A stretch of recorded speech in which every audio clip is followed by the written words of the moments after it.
Hello class, welcome to Tukda study forum. Last class में हम लोगों ने अभी तक सॉल्यूशन चैप्टर जो भी अभी तक पढ़ा है, पहले मैं उन चीजों को थोड़ा सा आपको क्विकली रिवाइज करा देना चाहूंगा और उसके बाद आज का जो हमारा टॉपिक रहेगा उसमें हम लोगों को जो पढ़ना है उसमें हेनरी लॉ हम लोग पढ़ेंगे। और हेनरी लॉ पढ़ने के साथ साथ हम लोग ये भी डील करना सीखेंगे कि हेनरी लॉ के न्यूमेरिकल किए कैसे जाते हैं।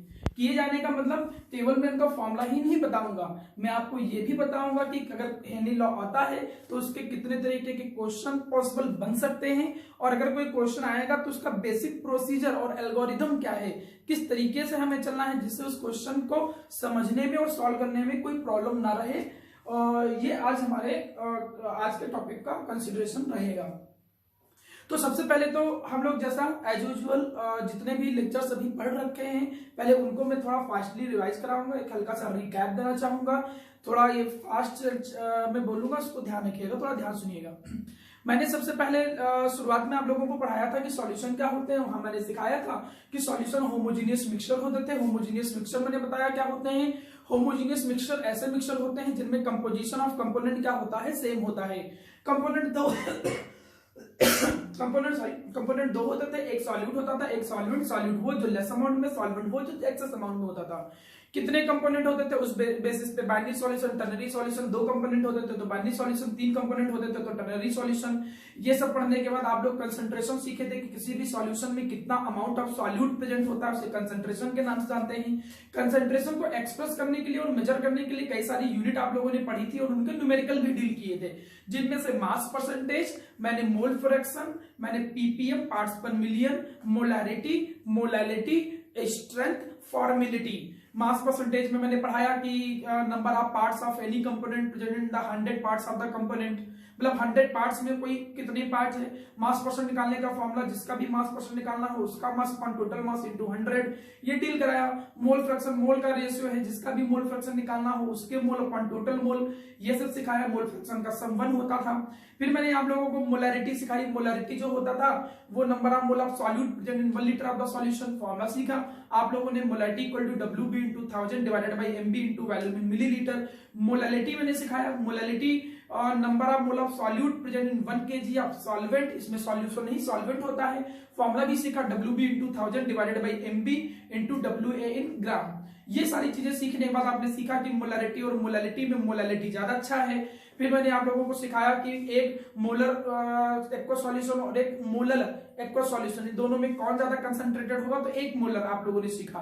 क्यों, उसका रीजन आप पुरानी वीडियो में जाके देख भी सकते हो। पार्ट्स पर मिलियन, स्ट्रेंथ, फॉर्मेलिटी, इन सारी कहानियों को सिखाने के साथ साथ मैंने आप लोगों को एक टॉपिक पढ़ाया था पिछली वीडियो में, पिछली क्लास में, जिसमें मैंने आप लोगों को सॉल्युबिलिटी सिखाया था। सॉल्युबिलिटी होता क्या है, सॉल्युबिलिटी का मतलब है कि कोई भी सैचुरेटेड सॉल्यूशन भी सिखाया। ऐसे सॉल्यूशन जिनमें और सॉल्यूट नहीं डिजोल्व कर सकते हैं उसको बोलते हैं सैचुरेटेड सॉल्यूशन। और किसी भी सैचुरेटेड सॉल्यूशन में जो मैक्सिमम अमाउंट होता है सॉल्यूट का उसको बोलते थे सॉल्युबिलिटी। सॉल्युबिलिटी के दो केस हमने सिखाए थे, एक मैंने सिखाया था सॉलिड इन लिक्विड और एक मैंने सिखाया था gas in liquid. Solid in liquid में मैंने सिखाया कौन कौन से फैक्टर होते हैं जिसपे सॉल्युबिलिटी डिपेंड करती है, जिनमें से आप लोगों ने पहला सीखा कि nature of solute and solvent, उसमें रूल आपने सीखा था like dissolve like rule, polar में डिजॉल्व होता है, नॉन पोलर में डिजॉल्व होता था। इन सब के अलावा और भी जो चीजें मैंने आप लोगों को पढ़ाई थी उसमें कंसंट्रेशन पे इफेक्ट मैंने सिखाया था कि भाई सॉल्युबिलिटी कंसंट्रेशन के इनवर्सली प्रोपोर्शनल होता था। याद करिए मैंने पढ़ाया था कि टेम्परेचर में दो केस होते थे। हम टेम्परेचर की डिपेंडेंसी के दौरान ये देखेंगे कि डिसॉल्यूशन प्रोसेस कैसा है। अगर डिसॉल्यूशन प्रोसेस एक्सोथर्मिक है तो सॉल्युबिलिटी इनवर्सली प्रोपोर्शनल होती है टेम्परेचर के, और अगर डिसॉल्यूशन प्रोसेस जो है वो एंडोथर्मिक है तो डायरेक्टली प्रोपोर्शनल होता है। मैंने इनका रीजन भी एक्सप्लेन किया था ली चैटलियर के अकॉर्डिंग, अगर आपको रीड करना हो तो पुरानी वीडियो में जाके आप देख भी सकते हो। प्रेशर का कोई इंपैक्ट पड़ता नहीं था, लेकिन गैस की जब सॉल्युबिलिटी की बात करते हैं लिक्विड के अंदर तो वहां पर प्रेशर का इफेक्ट पड़ता था। वहां पर आप लोगों को मैंने समझाया भी था, एक्सप्लेन भी किया था कि किसी भी लिक्विड के ऊपर, किसी भी लिक्विड सरफेस के ऊपर जितना ज्यादा पार्शियल प्रेशर होगा उतनी ही ज्यादा गैस उसके अंदर क्या होगी, डिजॉल्व होगी। और इस नियम को हम लोगों ने एक नाम दिया था जिसे हम जानते हैं किस नाम से, हेनरी लॉ के नाम से जानते हैं। आज की क्लास में हम हेनरी लॉ को ही डिस्कस करेंगे। क्लियर, चलिए आज के लेक्चर को शुरुआत करते हैं। आप लोगों को लास्ट क्लास में सबसे पहले मेरा प्यारा बच्चा मैंने एक एक्सप्लेनेशन दिया था। मैंने आपसे कहा था कि माना अगर आपके सामने कोई एक कंटेनर है, इस कंटेनर में माना वाटर फिलअप है। याद करिए, आपको मैंने कुछ इस तरीके से चीजों को एक्सप्लेन किया था। माना ये कोई कंटेनर है, उस कंटेनर के अंदर वाटर जो है वो फिलअप है। अगर इस वाटर के अंदर इसके ऊपर कोई गैस प्रेजेंट है, अगर इसके ऊपर कोई गैस क्या है प्रेजेंट है, तो ये गैस कोलाइड करती थी और कोलाइड करने के बाद सॉल्वेंट के बीच का जो स्पेस होता था उसमें चली जाती थी गैस के मॉलिक्यूल, और जिसके कारण कोई भी गैस लिक्विड के अंदर क्या होता है, डिजॉल्व होता है। वहां पर पिछली क्लास में मैंने बताया था कि अगर तुम किसी भी लिक्विड सरफेस के ऊपर प्रेशर को इंक्रीज कर दो by help of piston by another anyway, किसी भी मेथड से आपने अगर उसके ऊपर क्या कर दिया, प्रेशर को इंक्रीज कर दिया, अगर आपने क्या किया मेरा बच्चा, प्रेशर को इंक्रीज किया, तो कोलिजन के नंबर जो होंगे गैस के विद वाटर सरफेस वो बढ़ जाएंगे, जिससे गैस के मॉलिक्यूल जो होंगे वो अब और डिजॉल्व होंगे। मतलब जितना ज्यादा प्रेशर लिक्विड सरफेस के ऊपर होता है उतनी ही ज्यादा गैस डिजॉल्व होती है। इसी नियम को हम लोग जानते थे, किस नाम से, हेनरी लॉ के नाम से जानते थे। 11th क्लास में भी डील किया था, वहां पर आप लोगों ने ऐसे सीखा था कि एम हम लोगों ने क्या सीखा था, मास। इसको मैं पिछली क्लास में बता भी चुका हूं। एम क्या होता है, मास, या फिर क्या होता है, अमाउंट, और किसका, ऑफ गैस, कौन, जो डिजॉल्व हो रहा है, कहां डिजॉल्व हो रहा है, इन लिक्विड। किसी भी लिक्विड के अंदर जो मास या अमाउंट ऑफ गैस डिजॉल्व हो रहा है, ये इस बात के डायरेक्टली प्रोपोर्शनल होता है कि लिक्विड सरफेस के ऊपर पार्शियल प्रेशर कितना है। अगर लिक्विड सरफेस के ऊपर पार्शियल प्रेशर ज्यादा होगा तो ज्यादा गैस डिजॉल्व होगी। ये बात दिमाग में बैठा लीजिए। यहां पर P क्या है, P is the partial pressure, P क्या है, P is the partial pressure above liquid surface. Clear है। और यहां पर इस नियम के दौरान जो टेम्परेचर होना चाहिए वो क्या होना चाहिए, कांस्टेंट। और इसी को हम लोगों ने एक नाम दे दिया मेरा बच्चा, इस रूल को और इस नियम को हम लोगों ने एक नाम दे दिया जिसे हम जानते हैं किस नाम से, हेनरी लॉ के नाम से जानते हैं, हेनरी लॉ के नाम से जानते हैं। क्लियर है। अब मेरी कुछ बातें अच्छी तरीके से दिमाग में बिठा लीजिए। आपसे अगर कोई पूछता है कि भाई बताइए हेनरी लॉ क्या होता है, तो डिफिनेशन याद करने की जरूरत नहीं है, आप केवल एक्सप्रेशन याद करोगे तब भी काम चल जाएगा। 11th में तो एक्सप्रेशन ऐसे ही होता था। अब 12th में कभी कभी किताबों में या एनसीईआरटी में थोड़ा सा बदलाव किया गया है, मास को रिप्लेस किया गया है किससे, मोल फ्रैक्शन से। एक्चुअली में कहानी में है क्या कि जब हेनरी ने इस नियम को दिया था उसी समय हेनरी के एक फ्रेंड थे जिनका नाम था डाल्टन। उन्होंने एक्सपेरिमेंटली ये बताया, उन्होंने इसी नियम का ही यूज किया और उन्होंने ये कहा कि जो मोल फ्रैक्शन होता है वो डायरेक्टली प्रोपोर्शनल होता है पार्शियल प्रेशर के, एंड वाइस वर्सा। मतलब जो पार्शियल प्रेशर है लिक्विड सरफेस के ऊपर वो डायरेक्टली प्रोपोर्शनल होगा किसके, मोल fraction of the gas, partial pressure. अब ये कहानी क्यों भाई आ गई, ये कहानी इसलिए भी आ गई कि जो मोल फ्रैक्शन होता है मैं उस मोल फ्रैक्शन को रिप्लेस कर सकता हूं मास से। मन में आएगा भाई कैसे रिप्लेस होगा। एक्चुअली अगर माना किसी लिक्विड के अंदर ज्यादा गैस प्रेजेंट है तो मोल फ्रैक्शन भी ज्यादा निकलेगा, ऑब्वियस सी चीज है। याद करिए 11th क्लास में पीरियोडिक टेबल चैप्टर पढ़ते थे, वहां पर जब ट्रेंड लिखा होता है ना तो उसमें ट्रेंड में ऐसे लिखा होता है एटॉमिक रेडियाई ऑब्लिक साइज। अब जो ट्रेंड एटॉमिक रेडियाई का है वही साइज का है लेकिन ऑब्लिक देके लिखा है। इसका ये मतलब नहीं कि रेडियाई और साइज एक ही चीज हो गया, वहां पर रेडियाई तो 2D हो गया, न्यूक्लियस से आउटर मोस्ट की डिस्टेंस, और जो साइज है दैट इज 3D। मतलब लेकिन चूंकि एक बात तो कंफर्म है कि भाई जितना ज्यादा एटॉमिक रेडियाई होगा उतना ही ज्यादा एटॉमिक साइज होगा। बिल्कुल वैसे ही अगर लिक्विड के अंदर ज्यादा गैस प्रेजेंट है तो मोल फ्रैक्शन भी ज्यादा होगा। इन बातों को ध्यान रखते हुए डाल्टन ने कुछ कॉन्सेप्ट्स और एक्सपेरिमेंट की बेसिस पे मास को मोल फ्रैक्शन से रिप्लेस किया। अब आपको 12th क्लास में हेनरी लॉ को कुछ ऐसे ही डील करना है। मतलब अगर आपको हेनरी लॉ को डिफाइन करना हो तो आप हेनरी लॉ को कुछ इस तरीके से डिफाइन कर सकते हो। क्या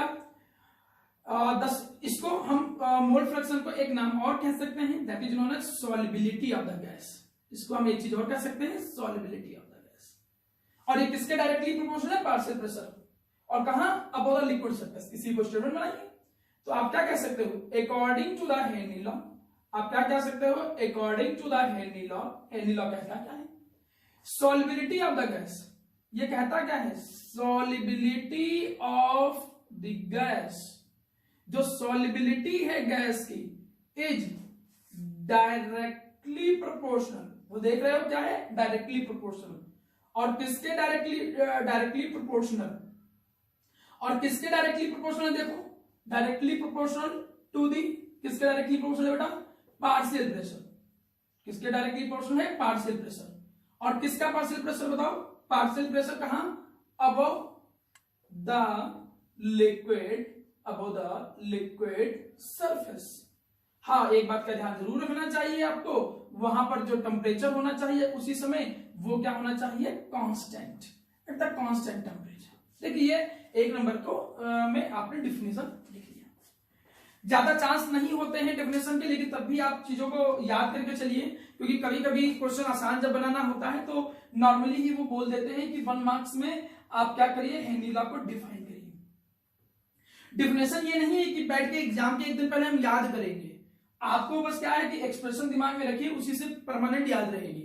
हमें एग्जाम के टाइम केवल और केवल प्रैक्टिस करना है। जो चीजें याद करनी है वो धीरे से धीरे अभी प्रैक्टिस करते चलेंगे, वो याद होता रहेगा। ठीक है, लास्ट टाइम में केवल अपनी प्रॉब्लम्स को ही सॉल्व किया जाता है एग्जाम के टाइम। तो हेनरी लॉ में फिर से देखिए, केवल इस टर्म को पढ़ ये इतना ही याद करना है। ये क्या था, सॉल्युबिलिटी या मोल फ्रैक्शन, किसका, गैस का। तो सॉल्युबिलिटी ऑफ द गैस वो है क्या, डायरेक्टली प्रोपोर्शनल किसके, पार्शियल प्रेशर ऑफ गैस के। और कब, एट कांस्टेंट टेम्परेचर। और इसी नियम को हम लोगों ने क्या नाम दिया, Henry law. According to the Henry law, the solubility of the gas is directly proportional to the partial pressure of the gas above the liquid surface at a constant temperature. ये हेनरी लॉ का statement हो गया। अब यहां पर कुछ बातें ध्यान दे बेटा। क्या बातें ध्यान देने लायक हैं जिसपे आपको ध्यान देना है, पहले तो मैथमेटिकल एक्सप्रेशन पे ध्यान देते हैं।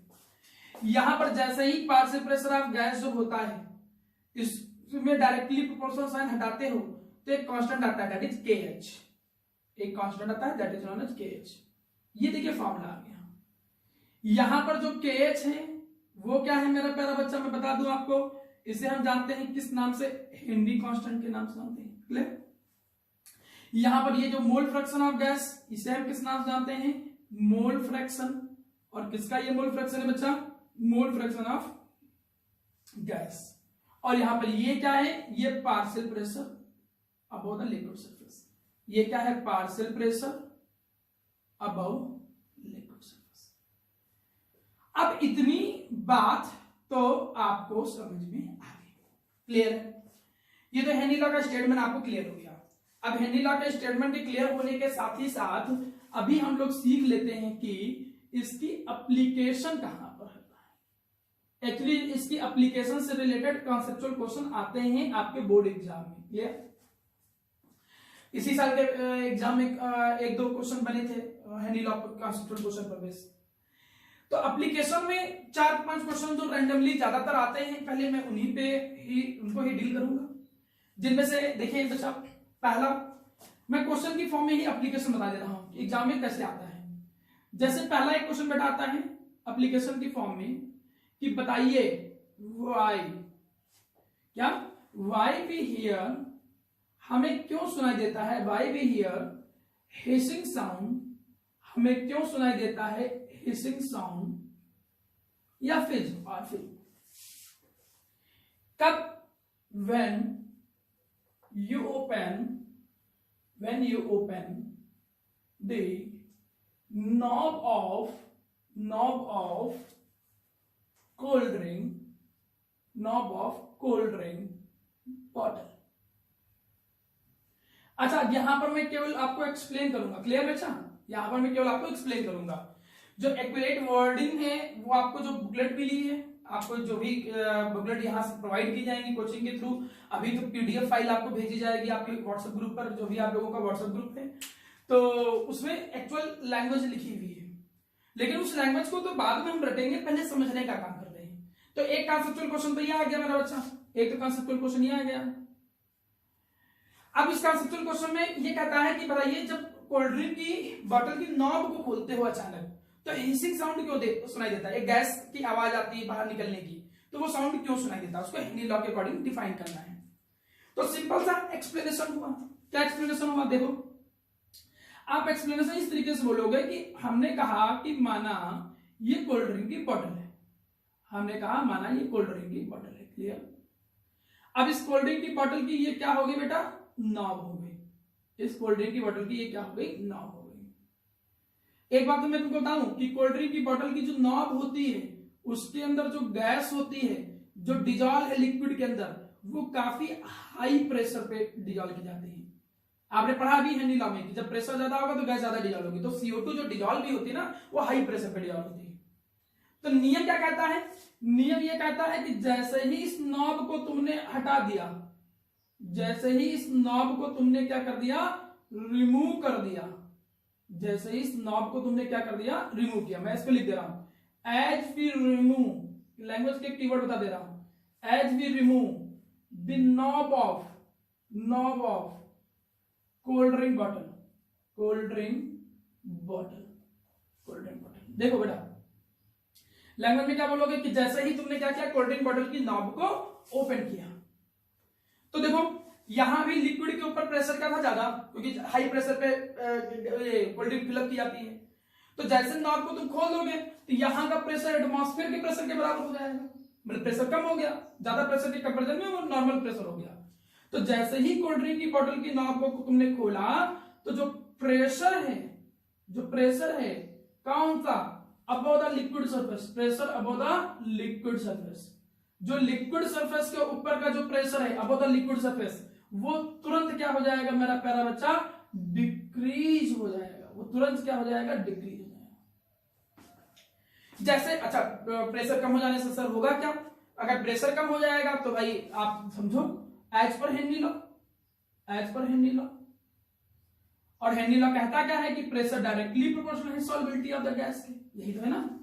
एक बार समझ लो, कॉन्सेप्चुअल क्वेश्चन में केवल थ्योरी नहीं लिखना है, आपको ये जो कीवर्ड्स हैं ये जरूर पकड़ने कि एज पर हेनरी लॉ के अकॉर्डिंग ऐसा हो रहा है। ये नहीं कि कुछ भी आप लिख दो कि नॉब की बोतल को खोला और वो गैस अपने आप निकलने लगी, ब्ला ब्ला, कुछ से नहीं चलेगा। आपको ये कीवर्ड्स को ध्यान रखना ही पड़ेगा। तो आपने क्या कहा? As per Henry law. अब आप यहां पर क्या देख रहे हो कि जैसे ही प्रेशर डिक्रीज होगा तो सॉल्युबिलिटी भी डिक्रीज हो जाएगी। जैसे ही प्रेशर कम हुआ तो जो सॉल्युबिलिटी थी, सॉल्युबिलिटी ऑफ गैस, वो भी क्या हो जाएगी मेरा प्यारा बेटा? डिक्रीज। और जब गैस की सॉल्युबिलिटी कम हो गई तो मतलब जो गैस डिजॉल्व थी अब वो कम डिजॉल्व रह पाएगी। कम डिजॉल्व रह पाएगी का मतलब क्या? Gas start to come, gas बोले तो CO2 स्टार्ट हो जाएगी वो to comes out from the bottle, comes out from the bottle, मतलब बॉटल से क्या हो जाएगी? वो गैस बाहर निकलना स्टार्ट हो जाएगी। That's why so we hear, इसलिए को वो हिसिंग साउंड सुनाई देता है। समझ आ रहा है कॉन्सेप्चुअल क्वेश्चन बेटा? तो पहला कॉन्सेप्चुअल क्वेश्चन देखिए हम लोगों ने क्या डील किया प्यारा बच्चा कि कोल्ड ड्रिंक की बोतल की नॉब को जब हम खोलते हैं तो हमको हिसिंग साउंड क्यों सुनाई देता है। वहां से छोटे छोटे वर्ड्स को कॉपी करिए और उसको जोड़ के पूरा स्टेटमेंट बना लोगे।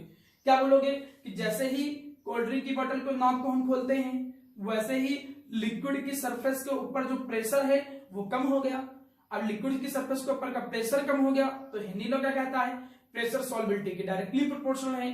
प्रेशर कम हुआ तो गैस की सॉल्युबिलिटी कम हो गई। गैस की सॉल्युबिलिटी अगर कम हो गई तो मतलब जो गैस डिजॉल्व थी वो बाहर निकलना स्टार्ट हो जाएगी। और वही जो गैस बाहर निकलना स्टार्ट हो रही है उसी के कारण आपको क्या सुनाई देता है? Hissing sound. क्लियर बच्चा? चलिए कुछ कॉन्सेप्चुअल क्वेश्चन और देख लेते हैं। जैसे conceptual question number 2।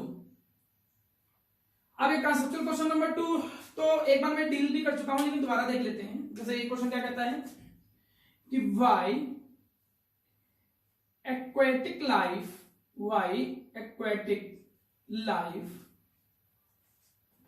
feel more comfortable into deep water और किसके कंपैरिजन में? In comparison to surface water, ये भी मेरा प्यारा बच्चा मैं एक बार बता चुका था सॉल्युबिलिटी वाले टॉपिक में, उसको बताने का एक तरीका था टेम्परेचर वाला, लेकिन इसको हेनरी लॉ से भी एक्सप्लेन कर सकते हो। कैसे?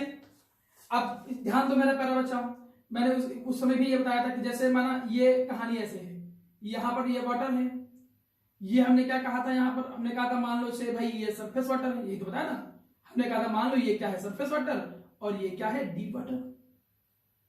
तो वहां पर मैंने आपको क्या सिखाया था कि नीचे आने पे प्रेशर बढ़ता है, क्लियर है? तो क्या बोलोगे आप कहानी में, बोलोगे क्या, एज वी मूव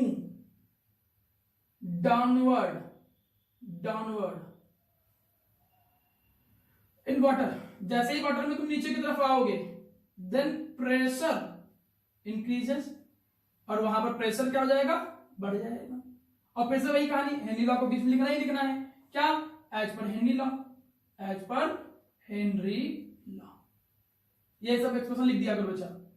जब प्रेशर बढ़ा तो सॉल्युबिलिटी ऑफ द गैस, जब प्रेशर बढ़ेगा तो सॉल्युबिलिटी ऑफ गैस, और यहां पर गैस कौन सी है, O2, solubility of gas will increase, तो उससे जो सॉल्युबिलिटी होगी मेरा प्यारा बच्चा वो क्या हो जाएगी, बढ़ जाएगी। क्लियर है? मतलब O2 की सॉल्युबिलिटी बढ़ गई। अगर सरफेस में तुम वाटर देखो तो उसके कंपैरिजन में नीचे प्रेशर ज्यादा है, ज्यादा प्रेशर है तो हेनरी लॉ कहता है कि ज्यादा सॉल्युबिलिटी होगी, और ज्यादा सॉल्युबिलिटी होगी तो इसका सीधा सा मतलब है कि ज्यादा गैस डिजॉल्व होगी, मतलब ज्यादा O2 प्रेजेंट है। तो अगर मोर O2 प्रेजेंस है तो इन डीप वाटर तो डीप वाटर में क्या होगा, in deep water due to presence of more O2, इसके कारण एक्वाटिक लाइफ फील कंफर्टेबल, और इसके कारण ही एक्वाटिक लाइफ को कंफर्टेबल फील होता है। क्लियर? तो देखो ये दूसरा कॉन्सेप्चुअल क्वेश्चन है, तो ये ऐसे ही एक एक नंबर में कॉन्सेप्चुअल क्वेश्चन आते हैं हेनरी लॉ पर बेस, तो वो आप लोगों ने डील किया है, समझ लिया। चलो भैया ये दो कॉन्सेप्चुअल क्वेश्चन डील कर लिए, और अगला देखते हैं क्या कॉन्सेप्चुअल क्वेश्चन आता है।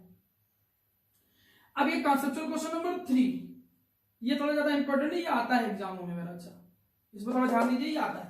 ठीक, ये कॉन्सेप्चुअल क्वेश्चन नंबर 3 ये कहता है कि बताइए व्हाट इज मेंट बाय, क्या मतलब होता है बेंड्स का क्या मतलब होता है। मैं तुम्हें बताता हूं, बेंड्स का एक नाम और होता है, इसका नाम होता है डीकंप्रेशन सिकनेस, इसका एक नाम और होता है डीकंप्रेशन सिकनेस, क्योंकि आपके एनसीईआरटी में तो ये बेंड्स करके ही एक्सप्लेन किया गया है, लेकिन इसका मतलब नहीं कि अगर इस नाम से आ जाए तो आपको पता ना हो, तो बेंड्स को ही एक नाम और देते हैं कि बताइए भैया डीकंप्रेशन सिकनेस क्या होती है। इसको भी मैं समझा दे रहा हूं, इस जो एक्चुअल वर्डिंग है वो आप जो भी आपको बुकलेट मटेरियल मिलेगा पीडीएफ की फाइल में भी ग्रुप पे, आप उससे लिखिएगा, ठीक है।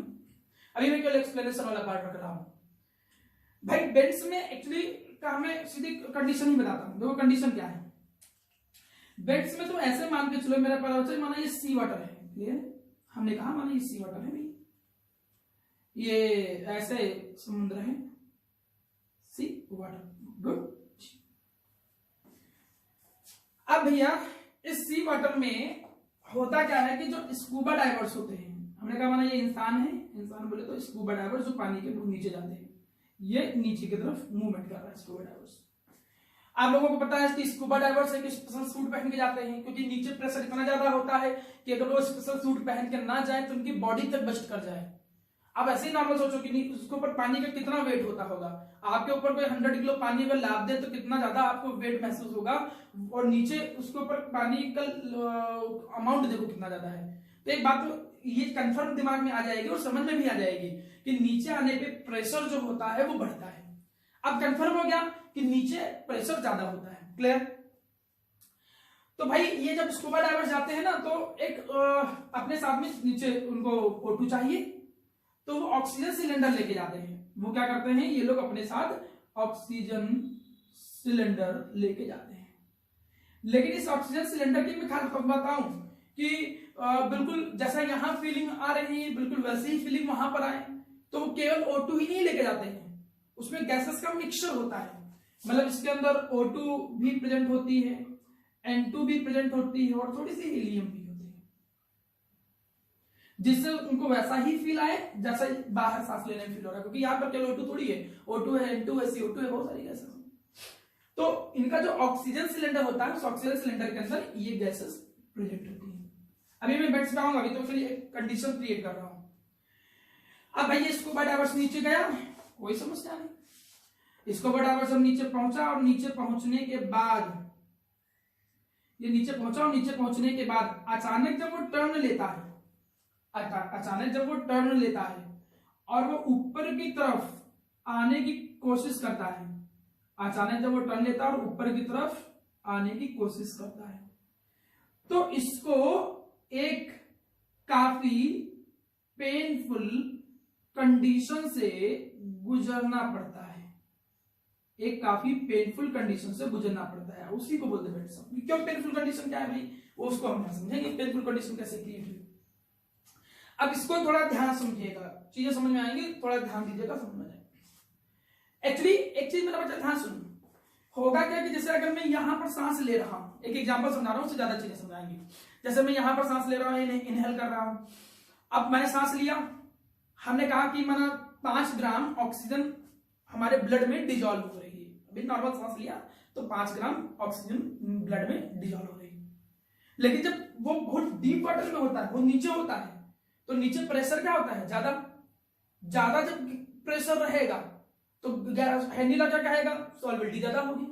जब नीचे प्रेशर ज्यादा रहेगा और तब वो जो सांस लेगा तो ज्यादा O2 डिजॉल्व होगी।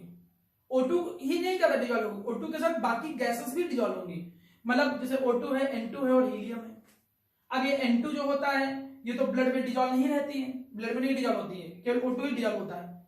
ये जो टिश्यूज होते हैं उन टिश्यूज के ऊपर ही रहती है N2। लेकिन समस्या का क्या आई, अभी तक ये नहीं समझ पाई कि समस्या क्या है।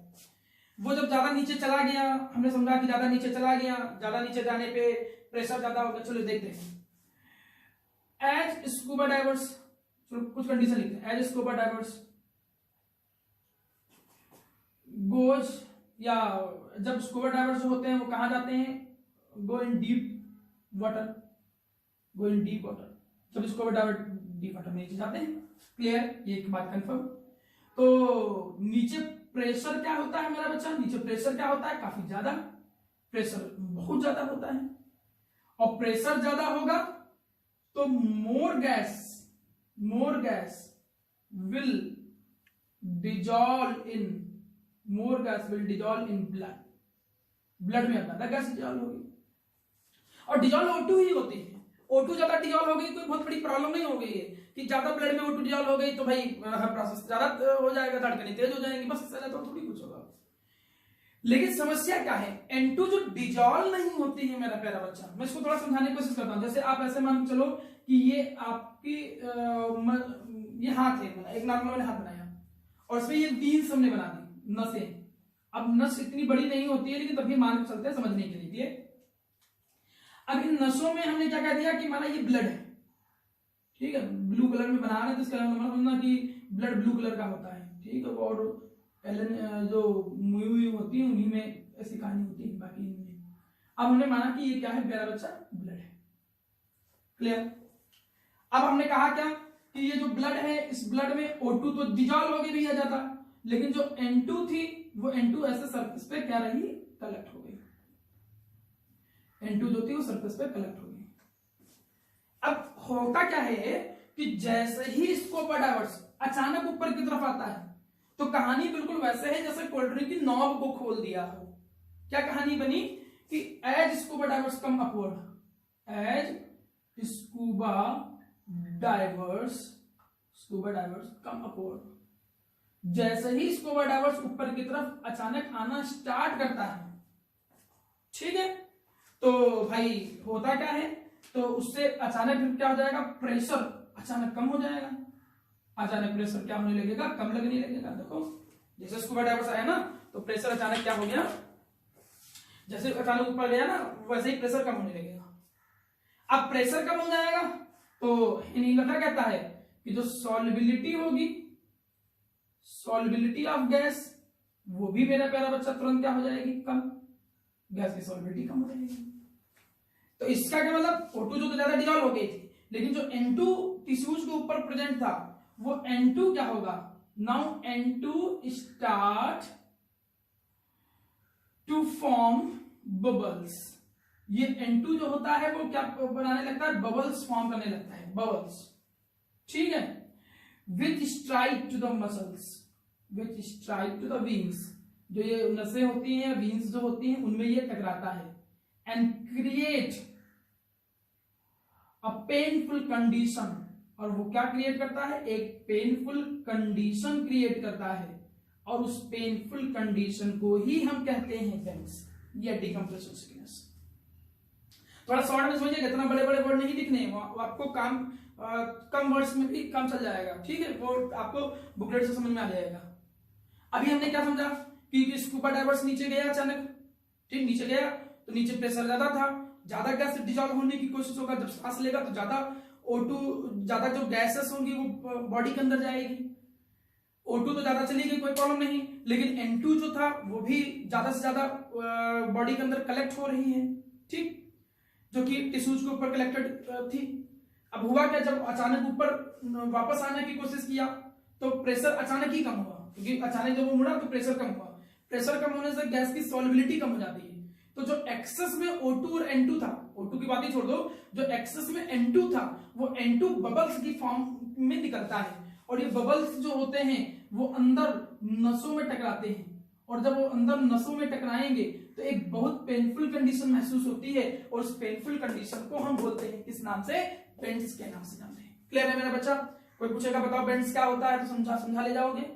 आपको बहुत ज्यादा कहानी नहीं बोलना है, आप इतना बोलोगे as scuba divers comes upward from the deep water then they feel painful condition, that painful condition is known as bends और द डिकम्प्रेशन सिकनेस। यहां तक काम चल जाएगा।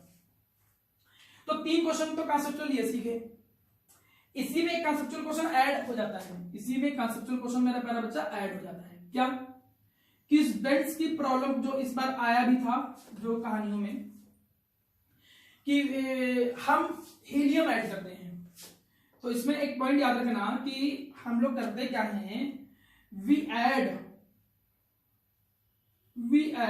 Helium as डाइल्यूटर।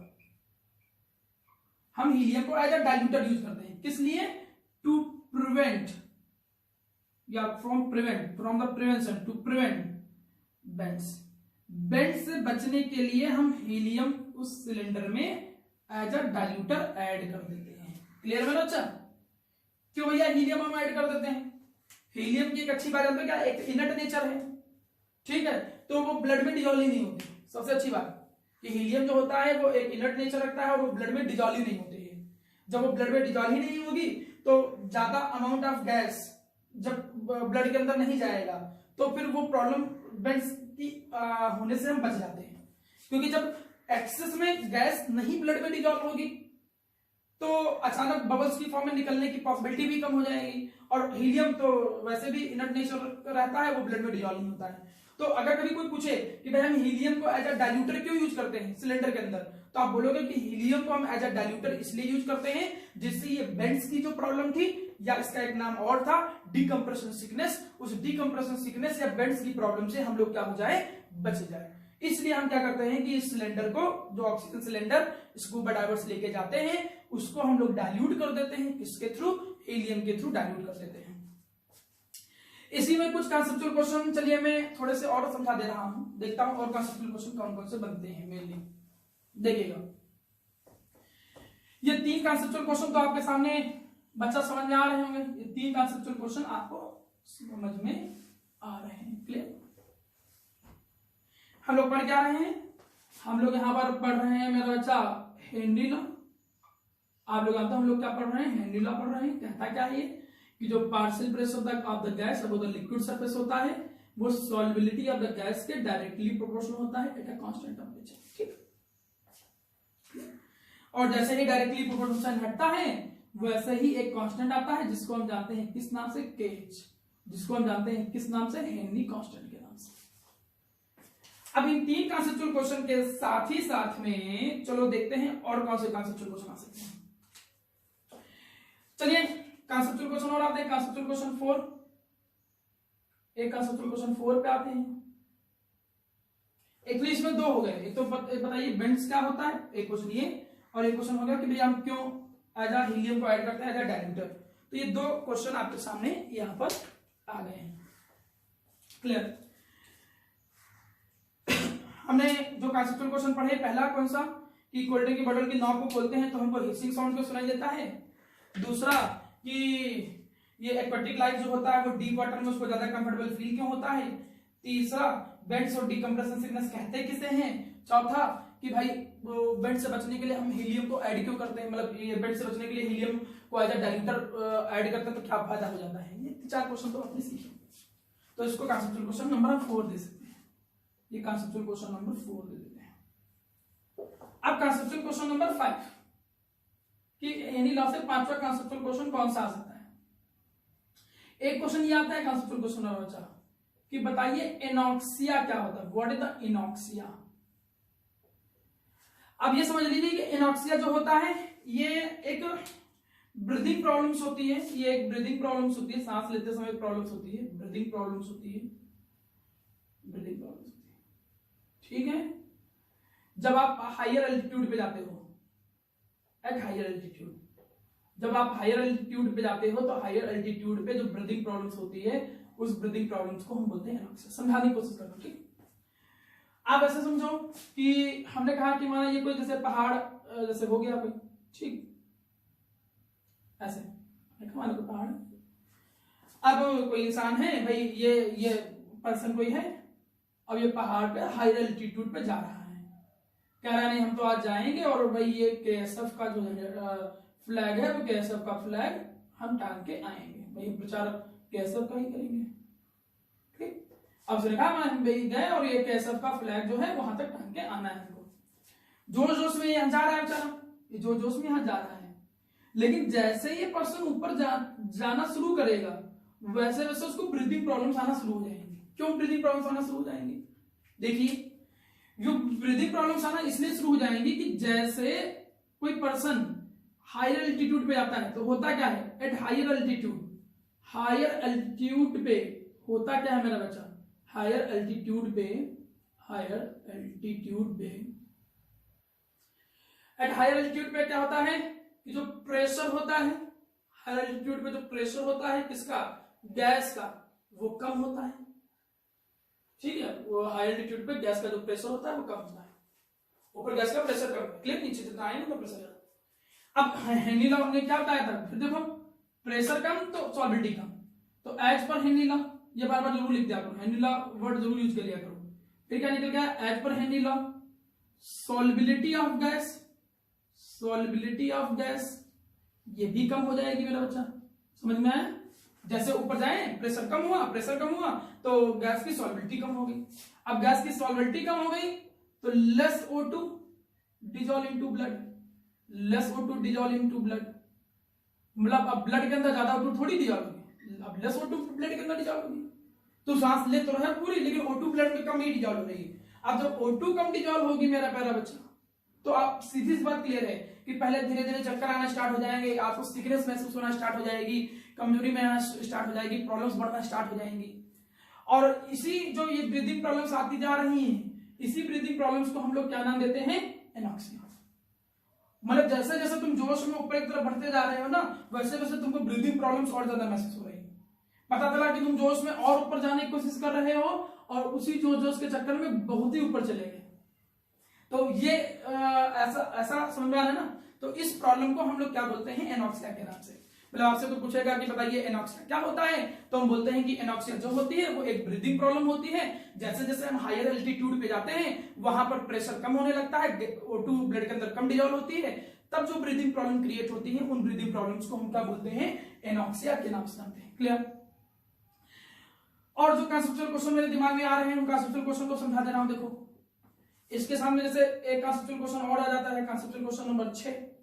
हेनी लॉ पे यही रेगुलर क्वेश्चन आते हैं एक एक नंबर में। 1 मार्क्स में कोई भी कंसेप्चुअल क्वेश्चन हेनी लॉ पर ज्यादातर आता है, और उसके बाद में तुमको न्यूमेरिकल्स डील करना सिखाऊंगा। क्लियर? पहले तो कंसेप्चुअल क्वेश्चन पे ध्यान दो। आगे कंसेप्चुअल क्वेश्चन नंबर 6, ये क्या कहता है कि if there are the 3 gases, if there are 3 gases. देखिए हम लोग कॉन्सेप्चुअल क्वेश्चन डील कर रहे थे, हमने यहाँ पर कुछ न्यूमेरिकल्स भी हेनी लॉ के लिख रखे हैं जिससे आप लोगों को थोड़ा समझने में आसानी रहे। ये लास्ट कॉन्सेप्चुअल क्वेश्चन था, कॉन्सेप्चुअल क्वेश्चन 6 में। इसमें हम लोगों ने आपको क्या डिस्कस किया था कि अगर मान आपके सामने 3 गैसेस हैं ए, बी और सी। देखिए इन 3 गैसेस हमारे सामने दे रखी, ए दे रखी है, बी दे रखी है, सी दे रखी है, और इनका हेनरी कांस्टेंट दे रखा है। पूछ क्या रहा है कि बताइए कौन सी गैस जो होती है वो मोर सॉल्यूबल है। क्लियर? अच्छा, कौन सी गैस ज्यादा सॉल्यूबल है ये पूछा गया है। एक चीज ऐसे समझो, हेनी लॉ कहता क्या है कि जो पार्शियल प्रेशर होता है गैस के, वो इसका फॉर्मूला हम लोगों ने क्या सीखा था, KH इंटू मोल फ्रैक्शन। इसी को हम सॉल्बिलिटी कहते थे। सॉल्बिलिटी और KH का रिलेशन निकालो, क्या निकल के आ रहा है, जो सॉल्बिलिटी है वो KH के क्या निकल के आ रही है, इनवर्सली प्रोपोर्शनल। मतलब ये समझ में आ रहा है कि जिसका KH कम होगा उसकी सॉल्बिलिटी जो होगी वो ज्यादा होगी। तो यहां पर KH सबसे कम किसका है, बी का। देखो बी का कितना है, 1 सबसे कम। तो H B have lowest KH value, lowest KH value. So B की जो KH वैल्यू है वो लोवेस्ट है, इसलिए मेरा बच्चा हैव हाईएस्ट सॉल्बिलिटी, इसलिए उसकी जो सॉल्बिलिटी होगी वो क्या होगी मेरा प्यारा बच्चा, हाईएस्ट होगी। इतनी बात क्लियर है? तो लगभग 6 तरीके के कॉन्सेप्चुअल क्वेश्चन ज्यादातर आपके एग्जाम में आ सकते हैं हेनी लॉ के, और वो मैंने आप लोगों को थोड़ा डील करना सिखा दिया। क्लियर? इतनी चीज हो जाने के बाद चलिए थोड़ा सा लिमिटेशन देखते हैं कि भैया हेनी लॉ की लिमिटेशन क्या होती है। पूछा नहीं जाता है एग्जाम में, लेकिन फिर से मैंने जैसा बार बार आपको बताता हूं कि अगर आप 100 मार्क्स को ऑब्टेन करने के लिए प्रैक्टिस कर रहे हो तो आपको हर एक चीज याद होनी चाहिए। क्लियर? कुछ बेसिक लिमिटेशंस में सिखा दे रहा हूं।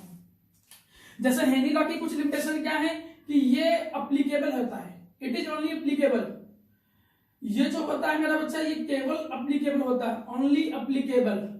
ये केवल अप्लीकेबल होता है मेरा बच्चा किसके लिए जानते हो, ये केवल हम लोग इसको क्या कर सकते हैं, अप्लाई कर सकते हैं ओनली फॉर आइडियल गैस।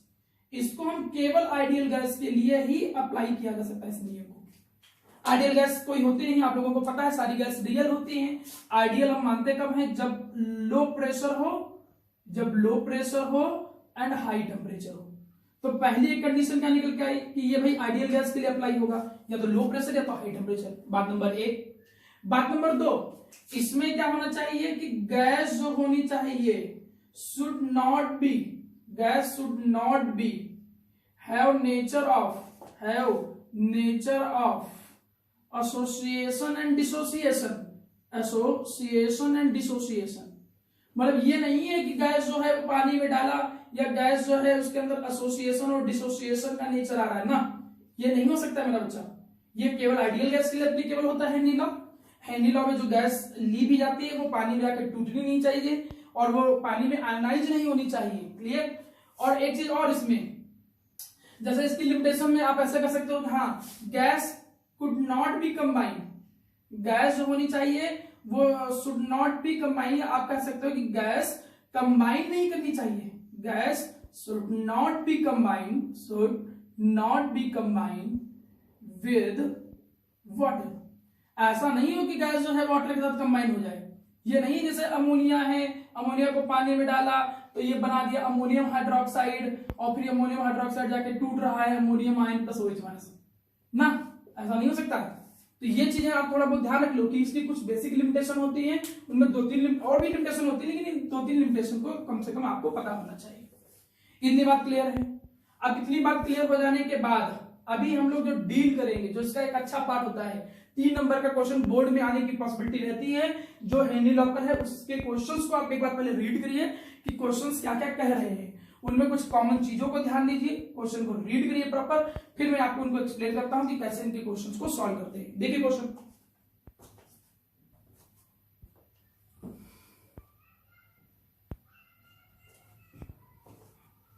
आपने जब क्वेश्चन देखा होगा तो मेरा बच्चा, मैं आपको कुछ बातें सिखा देता हूं। जैसे अगर आप हेनरी लॉ के न्यूमेरिकल्स को डील करने जा रहे हो तो पहले कॉन्सेप्ट सीख लीजिए, फिर हेनरी लॉ के न्यूमेरिकल में सिखाता हूं।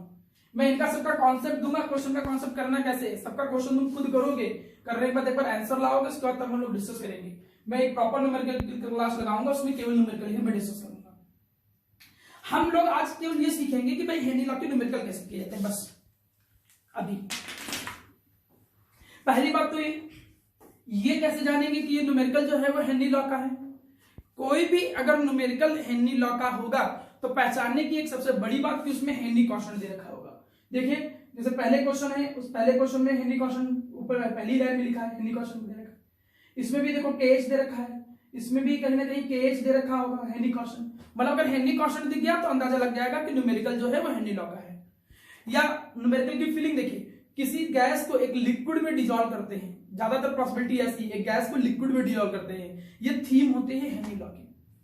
अब हेनरी लॉ का जो न्यूमेरिकल आता है उसकी थीम हमको समझ में आ गया कि एक गैस को हम लिक्विड में डिसॉल्व कर रहे हैं। देखो न्यूमेरिकल में क्या है, N2 की सॉल्वेबिलिटी पूछ रहा है किसके अंदर, वाटर के अंदर, N2 को वाटर के अंदर डिसॉल्व कर रहे हैं। Clear?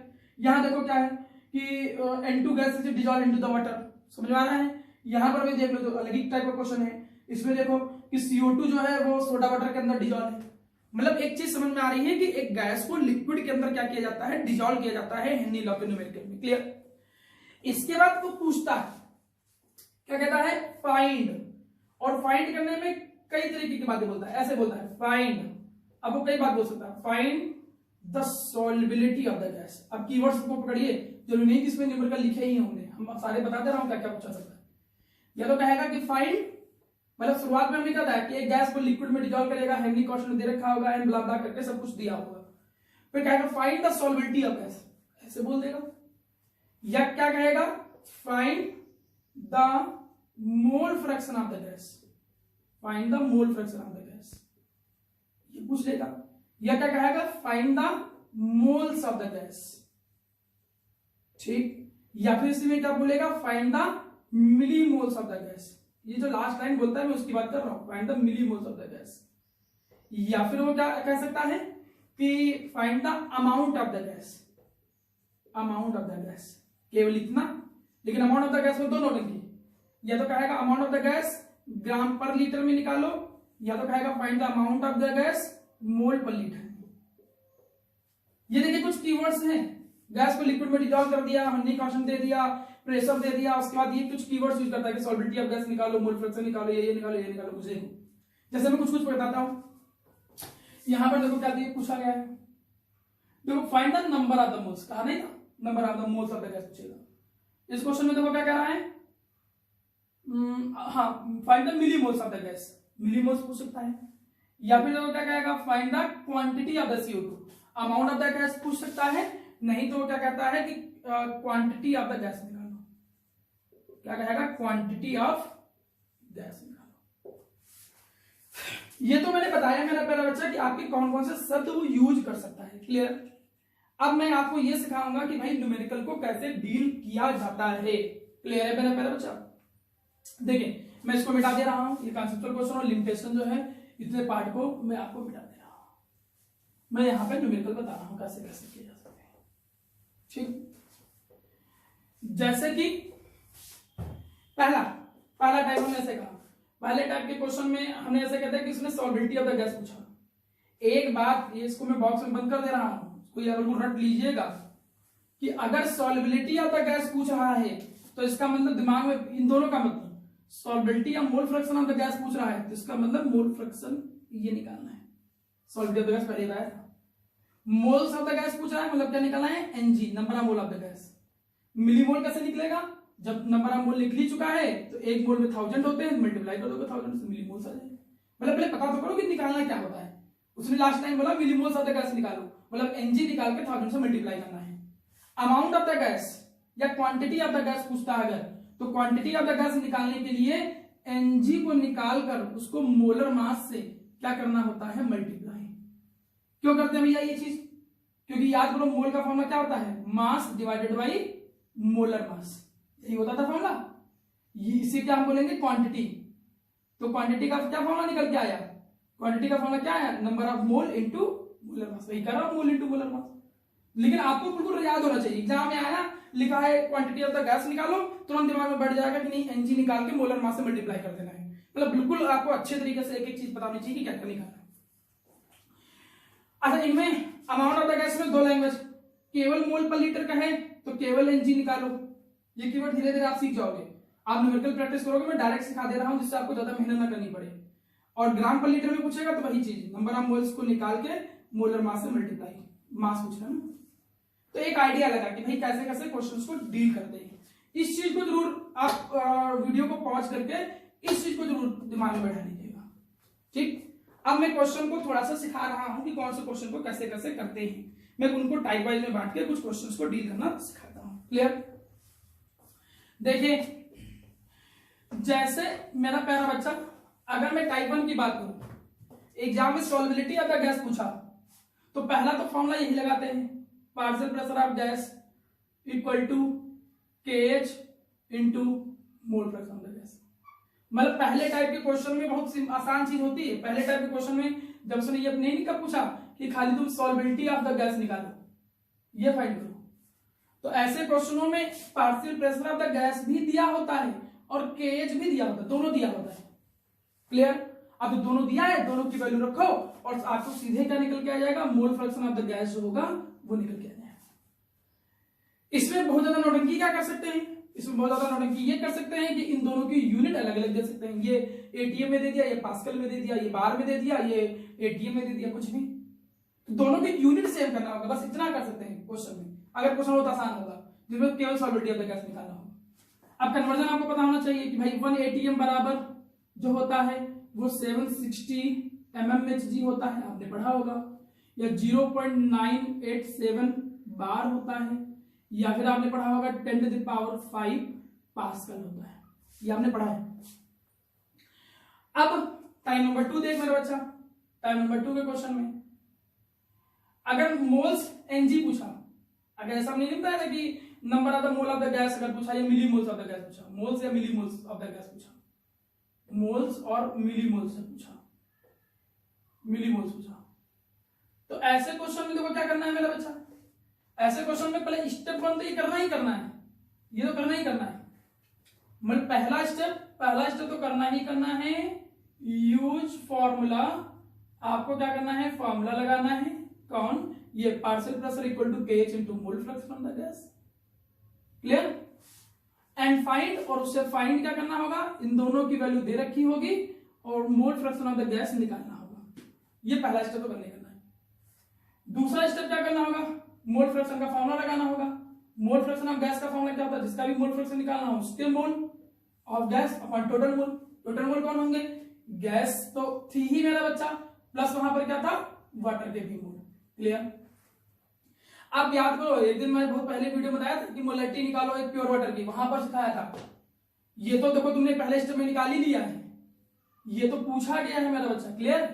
Number of mole of water जो होते हैं वो आपको कितने रखने हैं, 55.5 रखना है, मैं ये पहले ही वीडियो में बता चुका हूं, तो उसको अगर आप मोलैरिटी वाले क्वेश्चन में जाओगे तो वहां जब टाइप पढ़ा रहा था उसमें ये चीज सिखाई थी कि number of mole of water कितने रखने हैं, 55.5। लेकिन ये नहीं कि सर ने बता दिया 55.5 रट लिया बस वही रखना है, ये केवल और केवल तब रखते हैं जब जो सॉल्यूशन है वो 1 लीटर हो, 1 लीटर वाटर हो, जब तभी रखते हैं, या ना कुछ भी ना दिया हो तभी लीटर मान के करते हैं। जैसे इस क्वेश्चन में देखो, इसमें तो कुछ दिया ही नहीं कितने लीटर है सॉल्यूशन, तो हम 55.5 ही रख लेंगे। इसमें देखो लिख रखा है साफ साफ कितना है, 1 लीटर, तो कितना रखेंगे, 55.5 रखेंगे। लेकिन ये नहीं कि आंख बंद किया और बस 55.5 हर जगह पर रख दोगे। जैसे इस क्वेश्चन में देखो, इंटेक्स क्वेश्चन एनसीईआरटी का, इनमें देखो क्या दे रखा है, 500 millilitre soda water, 500 millilitre soda water, तो ये 55.5 तब रखते हैं जब 1 लीटर है, जब 500 मिलीलीटर होगा तो इसका हाफ हो जाएगा 27.25। ये आया कैसे था मैं बता दूं, आपने वाटर 1 लीटर को 1000 ग्राम के बराबर माना था, मोल निकालने के लिए मोलर मास से डिवाइड कर दिया था, तब जाके 55.5 आया था। तो नंबर ऑफ मोल निकालने के लिए ये दिया होगा, number of mole of gas निकालना है, ये 55.5 रख देना है अगर 1 लीटर है, और निकल के आ जाएगा। और इसको तुम निगलेक्ट कर दिया करो कैलकुलेशन आसान करने के लिए, क्योंकि गैस के मोल वाटर के कंपैरिजन में कम होते हैं। तो जैसे ये निगलेक्ट कर दिया, ये रख दिया, number of mole of gas निकल के आ जाएगा। तो तुमने क्या देखा, पहले टाइप के क्वेश्चन में केवल सॉल्वेबिलिटी ऑफ द गैस पूछेगा, ये कर लेंगे। नंबर ऑफ मोल निकालने कहेगा तो इस तरीके से निकाल लेंगे। टाइप 3 क्वेश्चन देखो, टाइप 3 क्वेश्चन में भी क्या था कि जब वो अमाउंट ऑफ द गैस पूछ रहा था, बताया नहीं था मेरा बच्चा कि अमाउंट ऑफ द गैस पूछेगा, तो number of mole of the gas ऐसे ही निकाल लोगे, number of the mole of gas ऐसे ही निकाल लोगे और बस उसको मोलर मास से क्या कर दोगे, गैस के मोलर मास से मल्टीप्लाई कर दोगे। जैसे यहाँ अमाउंट ऑफ द गैस है तो quantity amount of the gas पूछा है, तो क्वांटिटी अगर पूछा है अमाउंट ऑफ द गैस या क्वांटिटी कुछ भी पूछे, अमाउंट ऑफ द गैस या फिर क्या पूछे, क्वांटिटी पूछे, तो एनजी निकाल के मोलर मास से मल्टीप्लाई कर दो। यहाँ number of mole of CO2 निकालोगे और उसका मोलर मास कितना होता है 44, उससे मल्टीप्लाई कर दोगे तो क्वांटिटी आ जाएगी। मतलब बिल्कुल क्लियर होना चाहिए हमारा विजन की कैसे क्वेश्चन करने होते हैं। अब ये भी समझ में आ गया। कुछ टाइप के क्वेश्चनों में देखो, हेनरी लॉ के क्वेश्चनों में क्या होता है, एक तो बिल्कुल सिंपल क्वेश्चन आ जाते हैं, जैसे ISC बोर्ड में एक दो क्वेश्चन अगर देखोगे तो बिल्कुल पुराना फॉर्मूला कि जो मास होता था गैस का वो Henry constant into partial pressure of the gas के डायरेक्टली प्रोपोर्शनल। इस पर बेस न्यूमेरिकल आपको उसमें मिल जाएंगे न्यूटन की किताब में, ISC बोर्ड में जो ज्यादातर यूज होती है।